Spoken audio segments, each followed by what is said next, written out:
శబరిమలలో అయ్యప్ప స్వామిని రాష్ట్రపతి ద్రౌపది ముర్ము దర్శించుకున్నారు. 4 రోజుల పర్యటనలో భాగంగా ఆమె అక్కడికి వెళ్లారు. పంబా నుంచి సన్నిధానం వరకు తన అత్యవసర వాహనంలో ప్రయాణించారు. అనంతరం ఆలయ పవిత్రత, ఆచారాలు, సంప్రదాయాల ప్రకారం ఆమె అయ్యప్ప స్వామిని దర్శించుకున్నారు. ఆలయ ఆచారాలు, తాంత్రిక నియామకాలకు అనుగుణంగా స్వామివారికి రాష్ట్రపతి ముర్ము పూజలు నిర్వహించారు. అనంతరం స్వామివారి తీర్థ ప్రసాదాలను రాష్ట్రపతికి శబరిమల ప్రధాన అర్చకుడు, ఇతర ఆలయ అధికారులు అందజేశారు.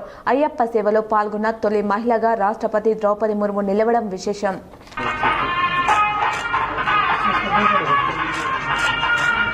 Ini